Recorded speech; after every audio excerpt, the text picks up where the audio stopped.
চলমান কোটা আন্দোলন নিয়ে দুভাগে ভাগ হয়ে গেছে দেশের শিল্পী সমাজ। গেল বৃহস্পতিবার রাজধানীর ফার্মগেটে কোটা সংস্কার আন্দোলনে কঠোর দমন প্রক্রিয়া ও গুলিতে ছাত্র জনতা হত্যার প্রতিবাদে আয়োজিত সমাবেশ থেকে হত্যার বিচার চেয়েছেন দৃশ্য মাধ্যমের শিল্পীরা।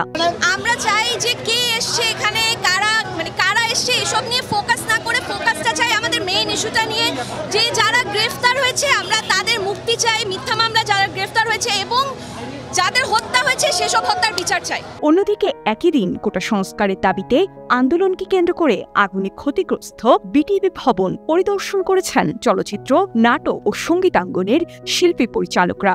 এ সময় বিটিভিতে ধ্বংসযজ্ঞ চালানো ব্যক্তিদের খুঁজে বের করে শাস্তির আওতায় আনার দাবি জানিয়েছেন তারা।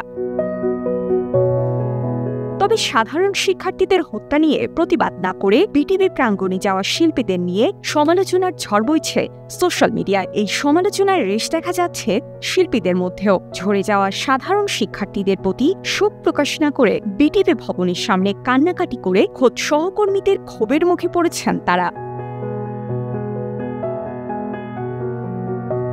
এ প্রজন্মের জনপ্রিয় টিভি তারকা সাদিয়া আয়মান শুক্রবার রাতে এক ফেসবুক পোস্টে লিখেছেন, এক সময়ের জনপ্রিয় অভিনেতা অভিনেত্রীরা বিটিভি প্রাঙ্গণে গিয়ে চোখের পানি ছড়িয়েছেন।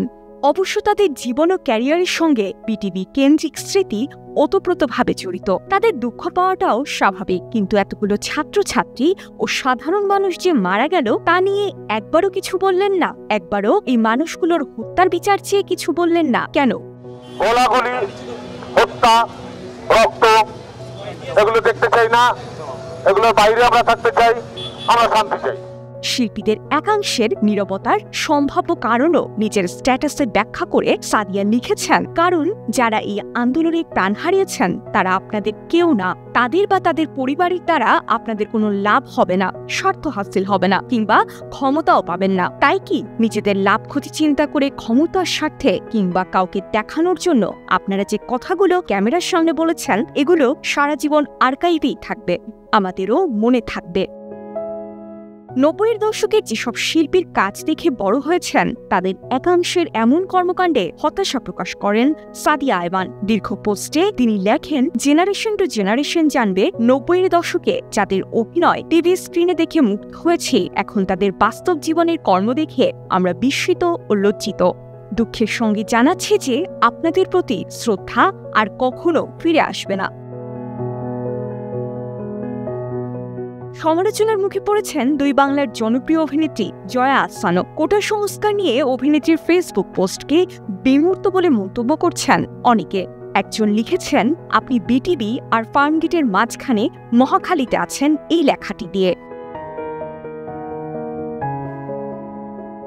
১ আগস্ট রাত 12:30টার দিকে ফেসবুকে জয়া আহসান লিখেছেন, এত মৃত্যু, এত কান্না, আমার মুক্তিযোদ্ধা পিতার ঘাম ছড়ানো বাংলাদেশ বইবে কেমন করে। হতাশা প্রকাশ করে অভিনেত্রী আরও লেখেন, দিশাহীন আমি, বোধহীন আমি, হতাশায় নিমজ্জিত আমি, সপ্তাহাধিকাল, কি লিখব, কি বলবো, শান্তি চাই।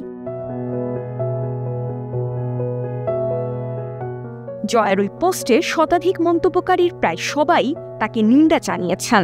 নবীন ঢালিউড অভিনেত্রী হুমায়রা সুবা লিখেছেন, প্রিয় জয়া আপা, আপনি ঘুমান, এসব নিয়ে আপনার চিন্তা করার দরকার নেই, আপনি বরং কুকুরগুলোকে নিয়ে ভাবুন, আপনার কাছে মানুষের চেয়ে কুকুর প্রিয়। অনেকে অভিনেত্রীকে নিজের অবস্থান পরিষ্কার করারও পরামর্শ দিয়েছেন।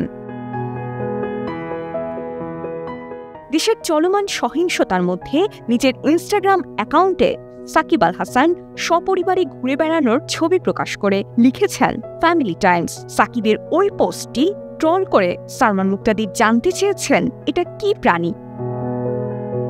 সালমান আরও লিখেছেন, যখন আমাদের বাচ্চাদের মাথায় গুলি লাগে আমরা সবাই আপনার সন্তানদের রক্ষার জন্য লড়াই করছি। একবার আমি আমার মেয়েদের বলেছিলাম যে একজন মানুষকে অসম্মান করবে না যে কিনা বিশ্বব্যাপী তোমার দেশকে প্রতিনিধিত্ব করছে।